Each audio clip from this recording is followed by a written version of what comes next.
Assalamualaikum everyone. I hope you all are doing good. Today we are going to discuss about the benefits of honey. शहद को खाने के अलावा इसको लगाने के भी बहुत फ़ायदे होते हैं। अगर आपकी स्किन पे पिंपल्स है, एक्ने, स्कार्स वगैरह और ड्राइनेस है तो हनी इसको ट्रीट करने के लिए बहुत बेनिफिशियल है।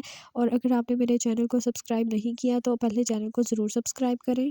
आई नो कि अभी बहुत सर्दियां हैं और जो मैं मास्क वगैरह बताऊंगी हनी के साथ रेमेडीज़ तो वो अभी आप लोग ट्राई नहीं कर सकते, तो आप वीडियो को सेव भी कर सकते हैं और गर्मियों में भी ये चीज़ ज़रूर ट्राई करेंगे तो आप फील करेंगे कि आपकी स्किन बहुत ही ग्लोइंग और क्लियर हो जाएगी। पिंपल, एक्ने और हर चीज़ का सोल्यूशन हनी में ज़रूर होता है। Okay, so the first benefit of honey is that कि आप लोग अगर इसको डेली बेसिस पे स्क्रबिंग करोगे अपने लिप्स पे तो आपके लिप्स बहुत ही सॉफ्ट और मॉइस्चराइज हो जाएंगे। उसके बाद आप वैसलीन अप्लाई कर लें तो लिप्स पे बहुत ही ग्लोइंग और सॉफ्ट सी लुक आती है और ये मैं खुद ट्राई करती हूँ और ये बहुत बेनिफिशियल है। इसके अलावा अगर आप इसको फेस पे डिफरेंट मास्क बना के ट्राई करेंगे तो भी ये बहुत ही बेनिफिशियल रहेगा। मैं इधर लिस्ट दे देती हूँ मास्क की, जो आपको इंग्रेडिएंट्स अवेलेबल हो आप ज़रूर ट्राई करें। If you need clear skin तो ऐड एलोवेरा इन हनी, और आप इसको नाइट केयर में ज़रूर ऐड करें। रात को सोने से पहले थोड़ा सा एलोवेरा और हनी को ऐड करके फेस पे लगाएं और सुबह उठ के फेस को वॉश करें। विद इन 1 वीक आपको डिफरेंस नज़र आएगा कि आपकी स्किन काफ़ी क्लियर हो चुकी है।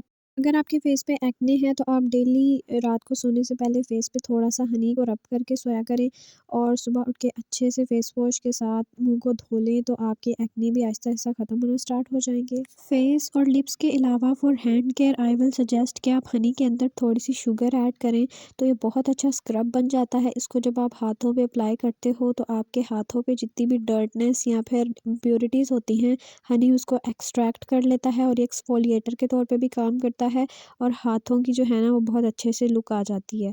इसी तरह फुट केयर के लिए आपको मैं हनी मास्क वगैरह सजेस्ट नहीं करूँगी क्योंकि मैं खाने वाली चीज़ों को पाँव पे लगाने में अच्छा नहीं समझती, तो आप उसके लिए पेडिक्योर करवा सकते हो या सिंपल ब्लीच वगैरह कर सकते हो। आपको कोई फेस मास्क देखना है तो आप मेरी प्लेलिस्ट में जाकर देख लें, मैंने बहुत सारे फेस मास्क से रिलेटेड वीडियोज़ बनाई हुई हैं और वो बहुत हेल्पफुल भी होंगी आप लोगों के लिए। एंड अगर आप लोगों को ये वीडियो पसंद आई है तो मेरे चैनल को ज़रूर सब्सक्राइब करें और अपना ख्याल रखें।